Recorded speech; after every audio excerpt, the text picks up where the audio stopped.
سے مناظر دیکھ رہے ہیں اور ابھی آپ یہ دیکھ رہے ہیں چیئرمین تحریک انصاف عمران خان اس وقت میڈیا سے بات چیت کر رہے ہیں۔ سے جو گفتگو کی گئی امریکہ کے وہ جو ڈونلڈ لو تھا ان کا انڈر سیکرٹری آف اسٹیٹ، وہ حقیقت تھی۔ اس کے اندر جو زبان استعمال کی گئی اس نے جو لفظ آیا ان ڈپلومیٹک، میں اس سے آگے بات کروں گا، تکبر تھا اس میں۔ یہ جو بائیڈن ایڈمنسٹریشن کے آفیشل نے جس تکبر کی زبان استعمال کرتے ہوئے کہا کہ جناب اگر آپ عمران خان کو پرائم منسٹر شپ سے ہٹائیں گے نہیں نو کانفیڈنس کی ووٹ کے ذریعے، اور ابھی یہ یاد رکھیں کہ نو کانفیڈنس کی ووٹ جو ٹیبل نہیں ہوئی تھی نو کانفیڈنس اسمبلی میں، اس سے پہلے یہ میٹنگ ہوئی ہے، اور اس نے دھمکی دی کہ عمران خان کو اگر آپ نہیں ہٹائیں گے تو پاکستان کے لیے آئسولیشن ہوگی، عمران خان کو آئسولیٹ کریں گے، ملک کے لیے مشکلات آئیں گی۔ اور اگر پھر یہ دوسری چیز کہ اگر آپ عمران خان کو ہٹا دیتے ہیں تو معاف کر دیا جائے گا۔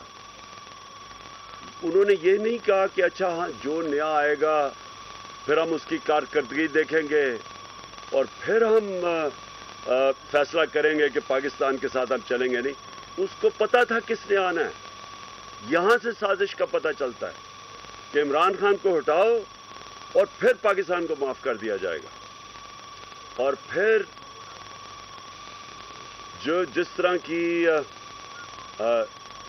جس طرح کی پھر کارروائی ہوئی اس کے بعد، جیسے ہی اس نے یہ میٹنگ ہوئی ہمارے ایمبیسڈر سے ڈونلڈ لو کی، اگلے دن نو کانفیڈنس موشن ٹیبل ہوتی ہے۔ یہ سب چیزیں کنفرمڈ ہیں، کل نیشنل سیکورٹی کونسل کی میٹنگ میں یہ ساری چیزیں واضح ہیں، کیونکہ ڈیٹ لکھی ہوئی ہے مراسلے کی کہ کب تھی۔ ہم سب کو پتہ ہے کہ نو کانفیڈنس کس دن ٹیبل ہوا۔ اس کے بعد ہم تماشا دیکھتے ہیں کہ ہمارے ایلائز بھی ایک دم بولنا شروع کر دیتے ہیں، اور جو ہمارے ایم این ایز ہیں ان کو بھی یاد آ جاتا ہے ایک دم کہ جناب حکومت حالات اچھے نہیں ہیں۔ تو میں آج یہ بھی پہلے واضح کرنا چاہتا ہوں کہ پاکستان کے جو حالات تھے معاشی، جب یہ نو کانفیڈنس موشن جو ٹیبل کی گئی ہے، 11 سال میں سب سے کم پاکستان کا کرنٹ اکاؤنٹ ڈیفیسٹ تھا، یعنی جس کی وجہ سے ہم آئی ایم ایف کے پاس جاتے ہیں۔ میں اپنی قوم کو سمجھانا چاہتا ہوں، مسئلہ یہ ہوتا ہے کہ ڈالرز کی کمی ہو جاتی ہے پاکستان میں۔ جب ڈالرز کی کمی ہوتی ہے روپے پہ پریشر پڑتا ہے، روپے گرنا شروع ہو جاتا ہے، اس لیے آئی ایم ایف سے ہم ڈالرز لینے جاتے ہیں۔ تو جس میں ڈالرز کے ملک میں آنا اور ملک سے جب باہر جانا ڈالرز ہے، جس پہ سب سے کم خسارہ تھا وہ اب تھا، 11 سال کے بعد سب سے کم خسارہ تھا۔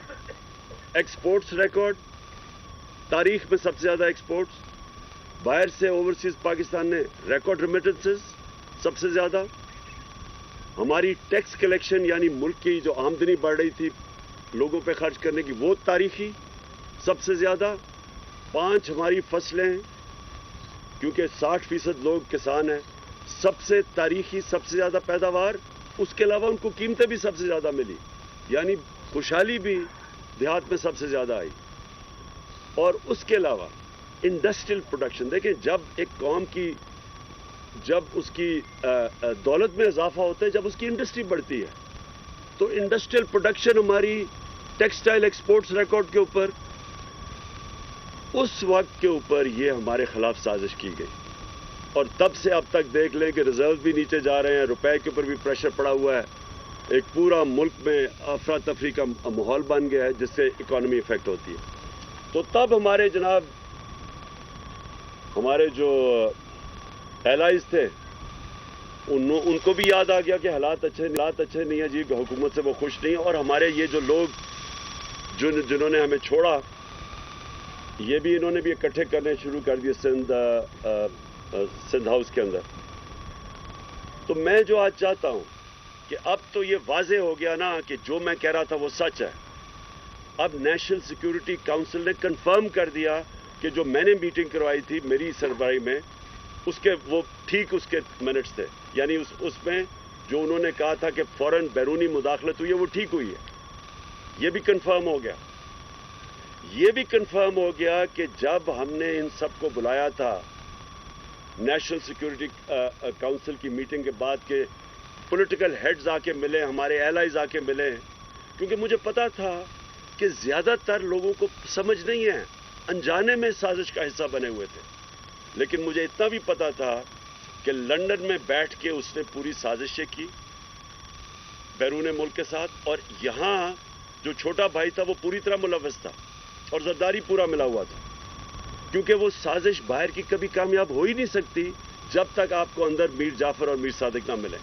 یہ ملے ہوئے تھے صاحب. تو جب ہم نے جو پارلیمنٹ کی نیشنل سیکورٹی کمیٹی کی میٹنگ بلائی تو انہوں نے بوائیکاٹ کر دیا، کیونکہ شہباز شریف کو پتا تھا کہ مراسلہ جینوئن ہے، کیونکہ یہ تو بڑی دیر سے ان سے ملاقاتیں کر رہے تھے. تو میں یہ آج چاہتا ہوں کہ سپریم کورٹ کو کہ آپ نے جس وجہ سے ڈپٹی اسپیکر قومی اسمبلی نے جو اس نے اس کو ایکسیپٹ نہیں کیا تھا ان کو، اور اس نے کہا تھا کہ مداخلت ہوئی ہے، اور اسے اپنے اوتھ کے اوپر سٹینڈ لیتے ہوئے ایڈجرن کی تھی میٹنگ اسمبلی کی. میں یہ چاہتا ہوں کہ سپریم کورٹ کو اب وہ کرنا چاہیے جو تب کرنا چاہیے تھا. تب ان کو کم از کم، اگر اسپیکر یہ کہہ رہا ہے کہ میری اوتھ کی خلاف ورزی، یعنی میری اوتھ کہتی ہے کہ آپ پاکستان کی خودداری کے لیے سٹینڈ کرو گے، پاکستان کی سوورنٹی کے لیے سٹینڈ کرو گے، تو وہ دونوں متاثر ہوتی تھی اس سے. تو تب ان کو سپریم کورٹ کو اس کے اوپر انویسٹیگیشن کرنی چاہیے تھی، بجائے اس کی رولنگ ہٹا دینی، کیونکہ جس چیز کے اوپر رولنگ انہوں نے ہٹائی ہے وہ تو انویسٹیگیٹ کی نہیں. اور اس لیے میں اب چاہتا ہوں کہ سپریم کورٹ کے اندر اوپن ہیئرنگ ہو اس کے اوپر. ہم کوئی کیمرہ ہیئرنگ نہیں مانگتے، ہم اوپن ہیئرنگ مانگتے ہیں، کیونکہ یہ اتنی بڑی واردات ہوئی ہے ایک ملک کی سوورنٹی کے خلاف، ہماری آزادی کے خلاف. یہ اتنی بڑی واردات کی گئی ہے جو کہ ان کی حکومت نے بھی اب ثابت کر دیا. تو اس کے اوپر اس لیے میں آج اپنے سپریم کورٹ کو کہتا ہوں کہ آپ کی اوپن اس کی ہیئرنگ کریں. اور میں اس لیے کہتا ہوں کہ اگر آپ نے یہ نہ کی، کوئی پاکستان کا پرائم منسٹر دھمکیوں کے سامنے کھڑا نہیں ہوگا، کوئی ہمارا پرائم منسٹر یہ نہیں ہوگا کہ اپنے ملک کی مفادات کے لیے بیرونی جب دباؤ آئے گا وہ ہاتھ کھڑے کر دے گا. جنرل مشرف نے ہاتھ کھڑے کر دیے تھے جب باہر سے دھمکی ملی تھی کہ ہماری جنگ میں شامل ہو.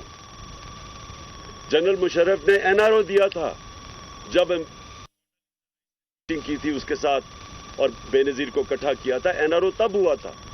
یہ بیرونی مداخلت تھی ساری، جنہوں نے پاکستان نے بڑی بھاری اس کی قیمت ادا کی ہے. 80,000 لوگ مروائے، اپنے ملک کو تباہی، خودکش حملے ہو رہے ہیں چاروں طرف، قبائلی علاقہ اجڑ گیا، $100 ارب سے اوپر قوم کا ضائع ہو گیا، وہ ایک دھمکی کی وجہ سے. اور جب اکٹھا کیا کونڈولیزا رائس نے بے نظیر اور مشرف کو تو NRO دیا، اس سے 4 گنا پاکستان کا قرضہ بڑھا. تو آج اگر اپنی سوورنٹی کے لیے ہمارے ادارے نہیں کھڑے ہوں گے، ہمارا سپریم کورٹ نہیں سٹینڈ لے گا، اس کے اوپر صحیح معنی میں انویسٹیگیشن نہیں کرے گا، تو ہمیشہ کے لیے پاکستان کے وزیر اعظم، سربراہ دھمکیاں برداشت نہیں کریں گے. وہ اپنی کرسی بچانے کے لیے ہاتھ کھڑے کر دیں گے جیسے پہلے ہوتا رہا. تو میں دوسری چیز یہ چاہتا ہوں کہ جب سپریم کورٹ اس کو انویسٹیگیٹ کرے گی تو یہ جب انویسٹیگیشن ہوگی تو پتہ چلے گا کہ جو سفارت خانے تھے، یہ بیرون ملک سفارت خانے، کون کون لوگ ادھر زیادہ جانا شروع ہو گئے، کون سے اپوزیشن لیڈر سے انہوں نے زیادہ ملاقاتیں کی، اور سفارت خانوں کا کیا کام تھا ان لوگوں کو بلانا جو وہ سمجھتے تھے کہ تحریک انصاف میں خوش نہیں ہے. ان کو بلانا شروع کر دیا جنہوں نے سب سے پہلے جو اپنے ضمیر بیچے اور جو لوٹا ہوئے، ان کو پہلے سے بنانا شروع کر دیا تھا سفارت خانوں میں. یہ انویسٹیگیٹ ہونا چاہیے. کیسے پہلے سے ہی میڈیا کے اندر باتیں شروع ہو گئیں، بڑے نامور صحافیوں نے پہلے سے لکھنا شروع ہو گیا کہ عمران خان کی حکومت کے خلاف سازش شروع ہو گئی. وہ مجھے بھی ساری خبریں مل رہی تھی، ہمیں بھی یہ سارا پتہ چل رہا تھا جنوری سے جب یہ ساری گیم شروع ہوئی تھی. ہمیں یہ ساری چیزیں پتہ چل رہی تھی کیونکہ ہمیں خبریں آ رہی تھیں کہ یہ کیسے کدھر لنڈن میں کون کون لوگوں سے ملاقاتیں کر رہا ہے جدھر سے یہ شروع ہوئی تھی گیم. تو میں آج اس لیے یہ کہنا چاہتا ہوں کہ ہماری جمہوریت ہماری آزادی کے لیے آج یہ سب سے بڑا خطرہ بنا. اور اگر ہمارے ادارے آج نہیں کھڑے ہوں گے اس قوم کی خودداری اور آزادی کے ساتھ تو یہ تو غلاموں کی کرپٹ لوگوں کی غلامی کے اندر ہمیں نہیں صرف ہمارے بچوں کا مستقبل خطرے میں. میں یہ دوسری چیزیں پوچھنا چاہتا ہوں آج کہ جب یہ لوگ انہوں نے اپنے ضمیر بیچے اور انہوں نے اپنے حلقوں سے غداری کی, انہوں نے ہماری جمہوریت سے غداری کی, میں یہ پوچھنا چاہتا ہوں کہ کیا یہ اتنی امپورٹنٹ چیز نہیں کہ الیکشن کمیشن اور سپریم کورٹ اس کو فوری طور پہ سنیں, ان کیسز کو ڈے ٹو ڈے بیسس پہ ان کے حل کریں. پنجاب اسمبلی میں جو ہوا ہے اس سے زیادہ شرمناک چیز کیا ہو سکتی ہے؟ جس طرح وہ پولیس کو اندر بھیج ہماری بیچاری ایم پی وہ لائف سپورٹ مشین کے اوپر ہے, اس وقت ڈنڈے مارے گئے, جس طرح آسیہ کو جس طرح انہوں نے کیا پنجاب اسمبلی میں اور جس طرح کی حرکتیں کی گئی, یہ کیا کوئی جمہوریت ہے؟ اور پھر جن لوگوں نے اپنے آپ کو بیچا, کیا ہم اپنی ساری قوم کے سامنے اجازت دیں گے اس طرح کی چیز کو کہ کسی مغربی جمہوریت یا برطانیہ کی جمہوریت جدھر سے ہم نے یہ ماڈل لیا ہے, کبھی سنا ہے اس طرح کی کہ لوگ قبروں میں بند کر کے بکریوں کی طرح اور ان کو خرید رہے ہیں؟ کبھی یہاں کہیں ہوا ہے؟ تو میں حیران ہوں کہ ہمارا نہ سپریم کورٹ کے اندر یہ وہ ارجنسی ہے, نہ وہ الیکشن کمیشن کے اندر ہے. اور الیکشن کمیشن کا تو میں یہ واضح کر دوں آج کہ الیکشن کمشنر کو ریزائن کرنا چاہیے. دیکھیں جب میچ کھیلا جاتا تو امپائر کے اندر دونوں ٹیموں کو ماننا چاہیے کہ یہ امپائر ٹھیک ہے. جب ایک جج کیس سنتا ہے تو اگر ایک پارٹی یہ سمجھے کہ جج کے اوپر اس کو اعتماد نہیں تو وہ ریکیوز کرتا ہے اپنے آپ کو. جب ایک پاکستان کی سب سے بڑی پارٹی یہ کہہ رہی ہے کہ الیکشن کمشنر اتنا ایک جانبدار قسم کا آدمی ہے جس کے اوپر ہمیں کوئی اعتماد ہی نہیں ہے, سارے فیصلے ہی ہمارے خلاف کرتا ہے, اور جب چاہتا ہے تو کسی کے اوپر ایکشن لے لیتا ہے اور جب چاہتا ہے نہیں لیتا, کیونکہ ڈپینڈ کرتا ہے کہ وہ کون سی پارٹی میں ہے. تو جب اس کے اوپر ہمیں اعتماد ہی نہیں ہے تو اس کو ریزائن کر دینا چاہیے, کیونکہ یہ امپائر بن ہی نہیں سکتا. اور اسی طرح میں سپریم کورٹ کو آج کہوں گا کہ 63A اتنا امپورٹنٹ ہے. اگر یہ لوگ اب سارے بچ جائیں گے اور یہ سازش کا حصہ پیسے بھی لے لیں گے, سازش کا حصہ بھی بن جائیں گے, اور اگر کوئی ایکشن نہیں لیا جائے گا ان کے اوپر تو آپ نے تو دروازے کھول دینے ہیں کہ ہر قسم کا آدمی پالیٹکس میں آئے گا, اپنے ضمیر الیکشن ووٹ لے کے آئے گا اور بلیک میل کرنے کے لیے اپنے آپ کو بیچے گا. تو یہ تو ہماری پالیٹکس اور ہماری جمہوریت کی نگیش ہے. میں آخر میں آج جو ہم کرنے جا رہے ہیں, آج جو ہم اناؤنس کیا ہے, میں نے آج ہماری میٹنگ کی ہے, میں نے اپنی ساری تنظیموں کو آج تیاری کروا رہا ہوں. اب سے سارے ہمارے پاکستان کے اندر گاؤں لیول کے اوپر, محلہ لیول کی تنظیموں کو میں نے آج انسٹرکشنز دے دی ہیں, سب تیاری کریں اسلام آباد کی حقیقی آزادی کی مارچ کے اوپر. یہ میں ڈیٹ دوں گا ان کو, لیکن میں تیاری ابھی سے کروا رہا ہوں, اور انشاءاللہ یہ اتنا بڑا یہ عوام کا سمندر آئے گا اسلام آباد کی طرف, کیونکہ میں نے کبھی قوم کے اندر اس طرح کا شعور نہیں دیکھا جو آج ہے ان کے اندر. کبھی ایسے نہیں ہوا کہ 3 سب سے بڑے وینیوز پشاور 4 وینیوز, پشاور, اسلام آباد, کراچی اور لاہور, سب سے بڑے وینیوز جو یہ 11 پارٹیز اس کا چھوٹا سا حصہ بھی نہیں کوئی بھر سکتی, وہ چند دنوں کے اندر سارے وینیوز کے اندر اس طرح کے کراؤڈ آئے ہیں, کیونکہ عوام میں شعور آ گیا, لوگ بیداری آ چکی ہے, لوگ سمجھ بیٹھے ہیں کہ اس قوم کے ساتھ کس طرح مذاق ہوا ہے. اور جس طرح کے لوگوں کو انہوں نے ہمارے اوپر مسلط کیا, یہ پاکستان کی تاریخ میں کبھی بھی ایسے نہیں ہوا کہ اتنے زیادہ کرمنل لوگ, ضمانت پہ لوگ, تقریباً 60-70% تو جو کیبنٹ بنی ہے وہ ضمانت پہ لوگ ہیں. جو یہ پرائم منسٹر بھاگا پھرا ادھر ادھر جس طرح یہ سوائے فیتے کاٹنے کا اور اس کو پتہ ہی نہیں ہے. اس سے سوال یہ پوچھا جائے کہ 40 ارب روپے کے آپ کے اور بچوں نے کیسز کے جواب دینے ہیں. 40 ارب روپے ایف آئی اے میں اور نیب میں کیسز ہیں اس کے. کیسے ہو سکتا ہے کہ یہ اب بیٹھ کے ایف آئی اے کے اوپر پہلے تبدیلیاں کروائے گا؟ یہ کسی دنیا میں سنا ہے ایسا؟ یہ پہلے تبدیلیاں کرائے گا لوگوں کی، اپنے لوگ بٹھائے گا، پھر جس طرح ریکارڈ چلتے تھے وہاں ایل ڈی اے میں جو انہوں نے لوٹ مار کی تھی لاہور میں، اسی طرح وہ ریکارڈ کو ٹیمپر کریں گے. یہ کہیں دنیا میں نہیں ہوتا.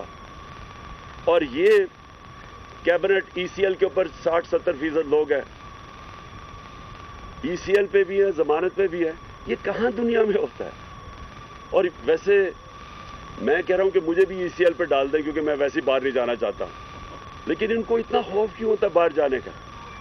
اس لیے کہ پیسے باہر پڑے ہیں، جائیدادیں باہر پڑی ہیں، پاکستان کو لوٹتے ہیں. پیسہ جب اربوں روپے کا بنتا ہے تو وہ بستر کے نیچے نہیں آتا، اس لیے اس کو باہر بھیجنا پڑتا ہے، دگنا نقصان کرواتے ہیں. تو میں نے اپنی ساری پارٹی کو آج کہہ دیا کہ ہماری موومنٹ شروع ہو جائے. ہر گاؤں محلے میں اپنی تنظیموں کو میں نے آج میسج پہنچا دیا، اپنی سارے MNAs MPs کو بتا دیا کہ اپنے لوگوں کو تیار کریں، اور میں انشاءاللہ کال دوں گا اسلام آباد کی حقیقی آزادی کی بات.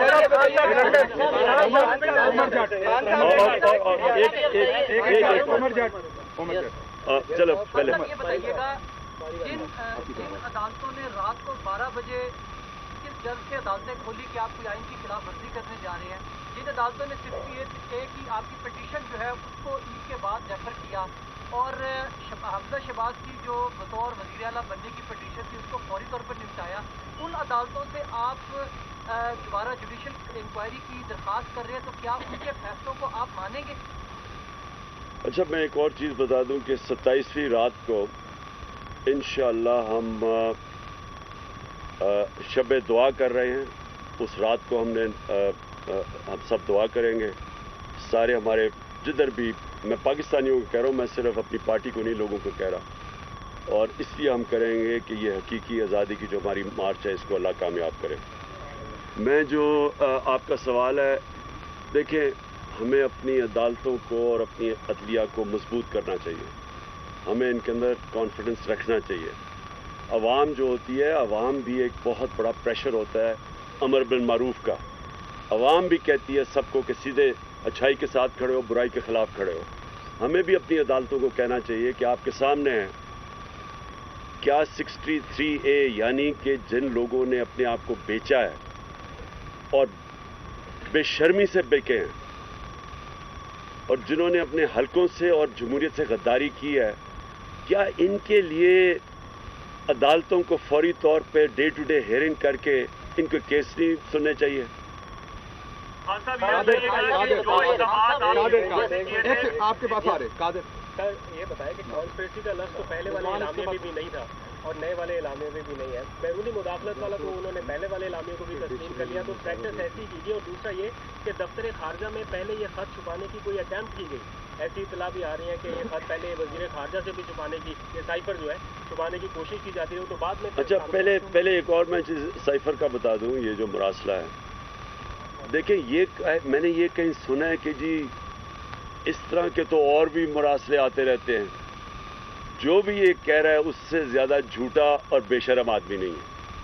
کبھی اس طرح کی زبان استعمال نہیں کی جاتی ڈپلومیٹک ٹرمز میں. کبھی بھی ایک چھوڑے کہ ہم 22 کروڑ لوگ ہیں، ایک چھوٹے سے بھی کوئی 50 لاکھ کی بھی آبادی کا نیوزی لینڈ ہونا، اس کے پرائم منسٹر کو بھی اس طرح کا دھمکی کوئی نہیں دیتا. ایسے کبھی اس طرح کی دھمکیاں نہیں دی جاتی.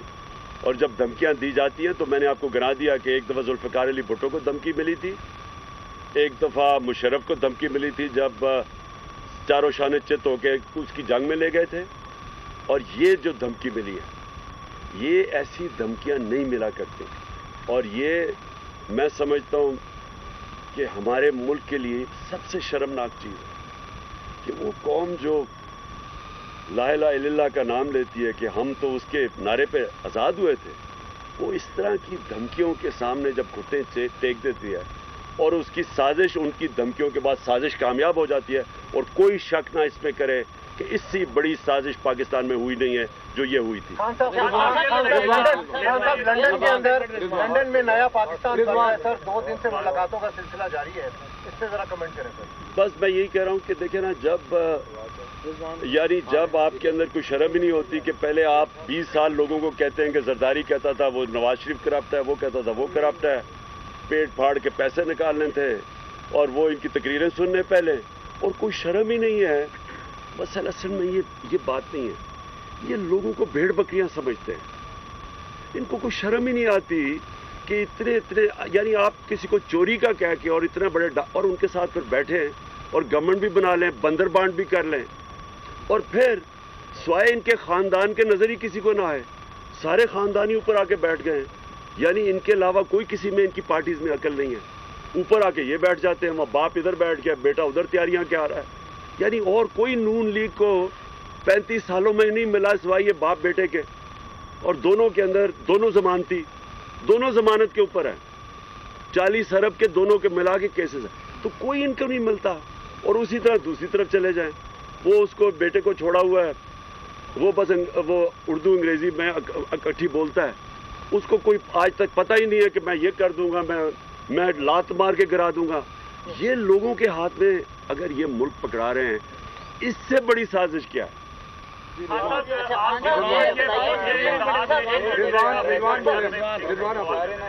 آپ کی حکومت کے بہت سارے ایسے اقدامات تھے جو موجودہ حکومت ریورس کرنے جا رہی ہے, اس میں اوورسیز پاکستانیوں کا ووٹ, EVM مشین.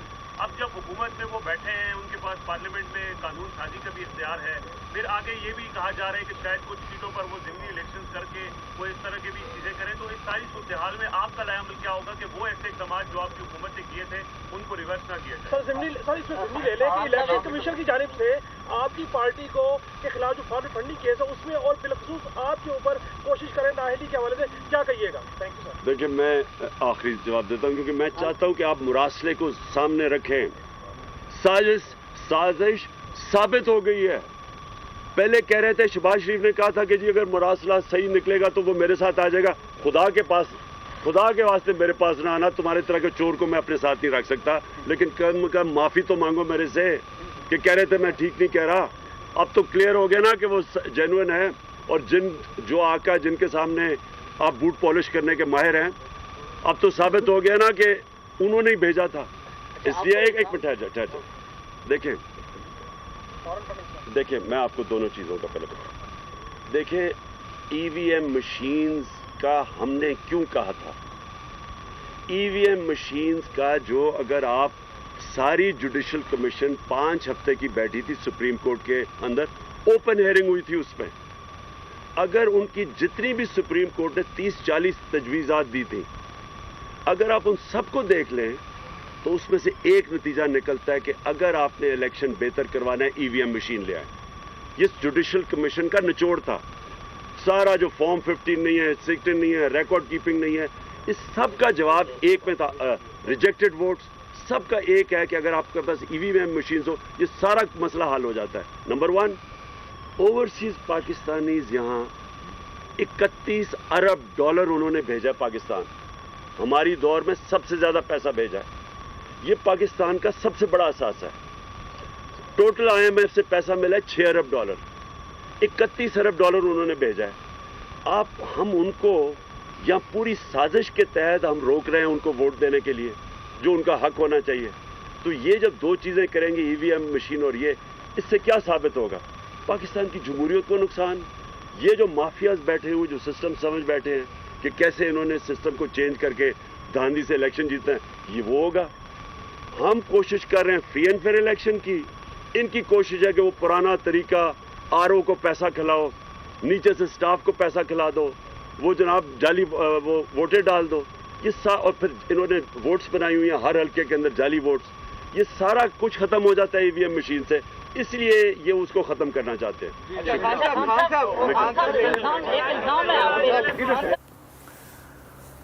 سابق وزیر اعظم عمران خان میڈیا سے گفتگو کر رہے تھے اسلام آباد بنی گالہ میں, اور انہوں نے مطالبات کر دیے ہیں, اپنے سامنے رکھ دیے ہیں اپنے مطالبات کے chief election commissioner of Pakistan کی ان کو عہدے سے ہٹنا چاہیے.